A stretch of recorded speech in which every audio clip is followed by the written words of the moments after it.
समय से पहले और भाग्य से अधिक कुछ नहीं मिलता। बहुत समय पहले की बात है। एक बेहद दुखी और गरीब परिवार था।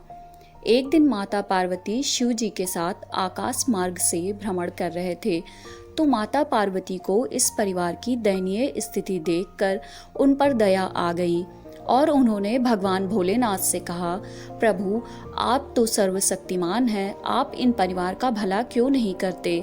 भगवान शिव जी मुस्कुराए और उन्होंने देवी पार्वती से कहा कि यह उनकी स्थिति, उनका प्रारब्ध है, फिर भी आप जैसा कहें मैं उनको सहायता प्रदान करता हूँ। माता पार्वती के कहने के अनुसार भगवान शिव उस परिवार के प्रत्येक सदस्यों को एक एक वरदान देने के लिए राजी हो गए। उसके बाद माता पार्वती और भगवान शिव उस परिवार के सामने प्रकट हुए और परिवार के सदस्यों से अपने लिए एक एक वरदान मांगने के लिए कहा। महिला और उसका परिवार बहुत ही खुश हो गया। सबसे पहले महिला ने वरदान मांगा। उसने यह वरदान मांगा कि उसे दुनिया की सबसे सुंदर स्त्री बना दो। भगवान ने उसे यह वरदान दे दिया। तथास्तु कहने पर वह एक सुंदर स्त्री के रूप में बदल गई। जब उसके पति ने यह देखा तो उसने मन ही मन सोचा, अब यह मुझे छोड़कर चली जाएगी। अब उसकी बारी थी वरदान मांगने की। उसने प्रभु से कहा कि उसकी पत्नी को एक राक्षसी के रूप में बदल दो।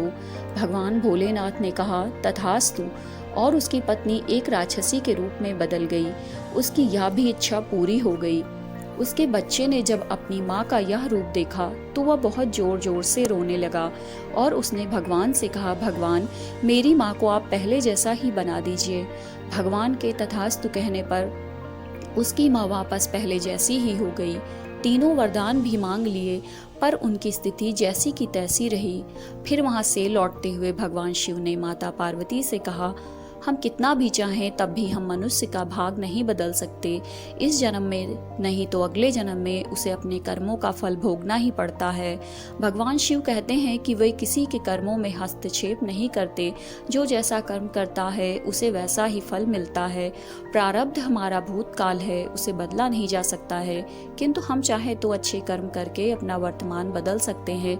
इसलिए हमें हमेशा अच्छे कर्म करते रहना चाहिए।